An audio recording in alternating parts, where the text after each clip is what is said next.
Kekalahan Pangeran Diponegoro dalam melawan kolonial Belanda itu diakibatkan oleh taktik perang Belanda itu sendiri. Pangeran Diponegoro beserta pasukannya yang memiliki mobilitas tinggi, yang dapat bergerak dari satu pedesaan ke pedesaan lain, dari hutan ke hutan lain, dari satu lembah ke lembah lain dengan begitu mudahnya, dengan begitu cepatnya, akhirnya dipatahkan oleh sebuah taktik yang membuat manuver-manuver Pangeran Diponegoro terbatasi, tertekekang oleh pasukan Belanda. Taktik apakah itu? Benteng Stelsel.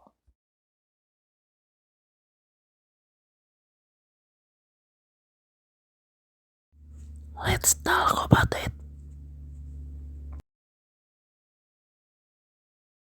Benteng Stelsel merupakan taktik strategi Belanda berupa sistem perbentengan yang menyebar dari wilayah barat di Kabupaten Banyumas hingga ke Kabupaten Ponorogo di wilayah timurnya. Nah, sistem perbentengan ini tujuannya tuh untuk mempersempit ruang gerak dari manuver-manuver pasukan Pangeran Diponegoro. Itu yang pertama. Yang kedua, untuk memisahkan wilayah-wilayah yang masih ditenggarai itu dalam kekuasaan Pangeran Diponegoro. Yang ketiganya, untuk memutus logistik dan juga mata rantai pasokan-pasokan persenjataan dan juga pasokan-pasokan bala bantuannya pasukan Pangeran Diponegoro. Yang keempat, itu membuat pos-pos penjagaan yang fungsinya itu memastikan distribusi logistik, distribusi makanan, distribusi persenjataan bagi pasukan Belanda itu tetap terjaga, terutama ketika menghadapi pasukan Pangeran Diponegoro di wilayah yang masih dikuasai oleh Pangeran Diponegoro agar bala bantuan ini tetap bisa mensupport pasukan Belanda dari belakang. Sistem ini digagas oleh Jenderal Hendrik Marcus de Kock yang merupakan pimpinan tertinggi dari pasukan kolonial Belanda. Ada sistem lain yang digunakan dalam menghadapi pasukan Pangeran Diponegoro yang digagas oleh Komisaris Jenderal Leonard Pierre Joseph Dubus yang dimana menggunakan sistem mobilisasi masyarakat guna memojokkan pasukan Pangeran Diponegoro. Sayangnya sistem ini gagal tentu ya. Akhirnya sistem benteng Stelsel ini yang tetap dipertahankan oleh Jenderal Hendrik Marcus de Kock dalam menghadapi pasukan Pangeran Diponegoro. Ide dari taktik strategi benteng Stelsel ini sebenarnya sudah digunakan pada masa awal-awal berkecamuknya perang Diponegoro. Di daerah Kalijengking pada Oktober 1825, pasukan Belanda berhasil memukul mundur dan juga bertahan dari serbuan pasukan Pangeran Diponegoro. Adalah seseorang yang bernama Franz David Hosius yang berpangkat kolonel yang pertama kali mencetuskan sistem perbentengan ini atau cara bertahan dengan sistem benteng seperti ini. Franz David Hosius sendiri ialah salah satu kolonel atau perwira lapangan yang dipercaya oleh Jenderal Hendrik Marcus de Kock. Franz David Hosius ini merupakan perwira jebolan dari Akademi Kemiliteran di Eropa. Beliau pertama kali bertugas itu di kemiliteran Perancis loh pada tahun 1811 hingga tahun 1814.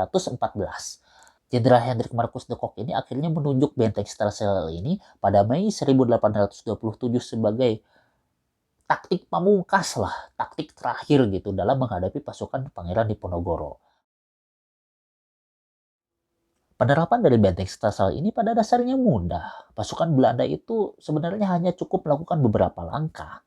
Langkah pertama misalnya, pasukan Belanda itu menentukan dulu daerah mana nih kira-kira yang masih dikuasai oleh pasukan Pangeran Diponegoro untuk direbut gitu kan.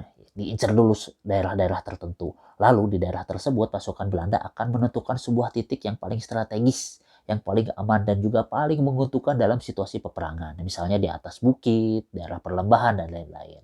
Kedua, pasukan Belanda akan membuat sebuah bangunan yang terbuat dari pohon kelapa bentuknya itu segi empat. Nah, kenapa harus pohon kelapa? Karena pertama pohon kelapa itu paling mudah ditemukan mungkin di zaman waktu itu ya.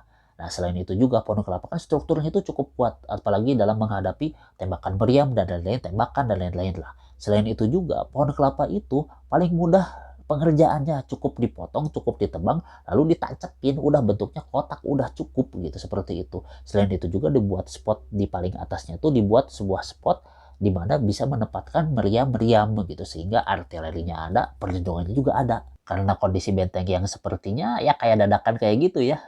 Jadi pasukan Belanda itu seolah-olah tuh dapat meninggalkan benteng itu kapanpun dan juga mendatangi benteng itu juga kapanpun.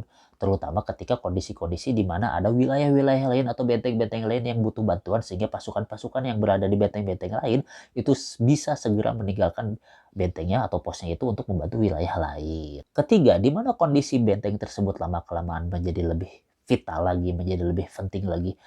bagi pasukan Belanda di wilayah tertentu, akhirnya benteng tersebut yang asalnya itu dari pohon kelapa dibangun lagi menjadi lebih permanen, dikasih bata, dikasih tembok, dikasih struktur fondasi, dikasih atap yang benar-benar mencerminkan kalau itu tuh benteng, tidak sekedar ya bangunan sederhana seperti itu gitu. Selain itu juga luasnya juga diperlebar, terus fasilitasnya ditambah, daya tampungnya ditambah, dan juga hal ini menyebabkan pasukan Pangeran Diponegoro itu semakin sulit untuk menyerang benteng tersebut. Beberapa benteng peninggalan benteng Stelsel ini masih bisa kita saksikan, salah satunya ialah di Kabupaten Banyumas terdapat benteng Van de Wijk. Benteng Van de Wijk ini salah satu benteng yang dipermanenkan sehingga menjadi sebuah benteng yang begitu besar dan juga digunakan pada masanya ya. Waktu zaman pemerintahan kolonial Belanda itu dijadikan markas militer dan juga kantor administrasi militer kolonial Belanda.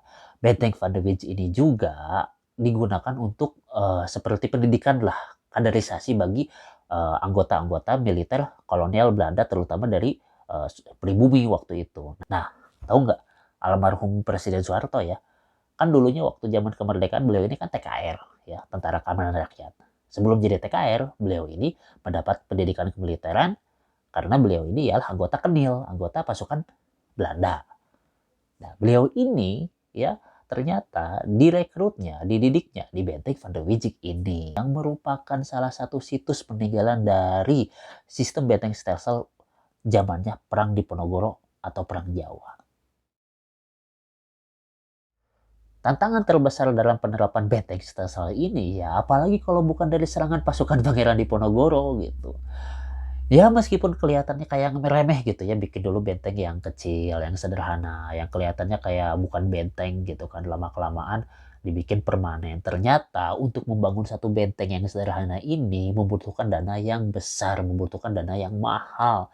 Selain itu juga, selain membutuhkan dana yang besar, tidak jarang membutuhkan pengorbanan dari prajurit-prajurit Belanda yang menjadi korban dari serangan-serangan pasukan Pangeran Diponegoro semasa pembangunannya. Tentu sudah pasti ketika pasukan Pangeran Diponegoro mengetahui ada musuh bangun benteng, apapun itulah, mau gubuk, mau apa, ada musuh di wilayahnya, pasti diserang, pasti disikat, pasti dihabisi.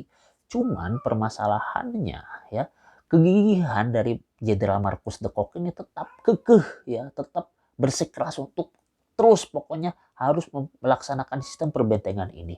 Dan mau nggak mau pasukan Belanda harus mempertahankan habis-habisan, harus bertempur habis-habisan mempertahankan spot daerah yang akan dijadikan benteng tersebut.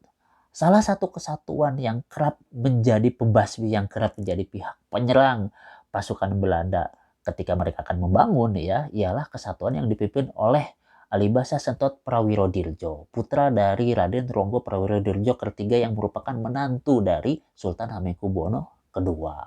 Mungkin kita mengenalnya dengan Sentot Alibasa. Sentot Alibasa ini merupakan seseorang yang brilian, yang cekatan, yang jenius dalam menyusun taktik dan strategi pertempuran, apalagi dalam hal urusan serangan kilat. Beliau ini di usia 20 tahun sudah ditunjuk oleh Pangeran Diponegoro dalam memimpin sebuah kesatuan yang isinya itu kavaleri cepat guna menangkis atau mengantisipasi setiap pergerakan dari pasukan Belanda. Terbukti dari berhasilnya beliau menghancurkan pasukan divisi ke-8 dari Kesatuan Gerak Cepat yang dipimpin oleh Mayor Busken. Mayor Busken ini dikalahkan oleh Sentot Alibasa di daerah Kroya yang tujuannya berada di daerah tersebut untuk berusaha menerapkan sistem benteng Stelsel ini. Seperti yang telah disampaikan sebelumnya bahwa Jenderal Herman Markus de Kock ini begitu keras, begitu gigih, begitu kekeh dalam menerapkan benteng Stelsel ini. Sehingga pasukan Pangeran Diponegoro lama-kelamaan menjadi terkikis lah ya. Si keberingasannya, manuver-manuvernya itu semakin terkerangkeng dan juga mobilitasnya semakin lama semakin bisa tersaingi oleh pasukan Belanda. Benteng Stelsel ini diibaratkannya itu seperti tameng, seperti perisai bagi pasukan Belanda dalam menghadapi pasukan Pangeran Diponegoro. Lalu tombaknya yang digunakan untuk menghujam dan juga menyerang pasukan Pangeran Diponegoro yaitu dibentuknya 11 kesatuan kavaleri cepat yang tujuannya Pertama, untuk menyaingi mobilitas pasukan Pangeran Diponegoro. Selain itu juga, inti dari pasukan gerak cepat ini diisi oleh kavaleri-kavaleri berkuda yang sudah pasti ya memiliki kecepatan dalam hal pindah tempat dan juga didukung oleh infanteri dan juga artileri yang dikondisikan juga memiliki mobilitas yang cepat juga. Setidaknya terdapat 258 benteng yang dibangun oleh Belanda dalam masa benteng Stelsel ini dan juga 90 diantaranya dipermanenkan dan 16 diantaranya itu bisa menampung lebih dari 100 orang prajurit dan juga persediaan logistik yang wah begitu banyak ya yang nggak heran juga kenapa pasukan Pangeran Diponegoro sampai tertekan sampai bisa dibatasi mobilitasnya. Dan apa pengaruhnya bagi pasukan Pangeran Diponegoro setelah pasukan Belanda menerapkan benteng Stelsel ini? Ya kerugian-kerugian apalah yang dihadapi oleh pasukan Pangeran Diponegoro? Kita bahas di next video ya. Kalau misalnya suka dengan konten ini ya subscribe aja untuk mengetahui kelanjutan atau upload-upload terbaru dari Talkobatit Channel. Kalau misalnya suka like aja. Kalau misalnya ingin berdiskusi atau menyampaikan sesuatu ya silahkan di kolom komentar aja. Kita ketemu lagi di konten berikutnya di Talkobatit Channel. See ya. Let's talk about it.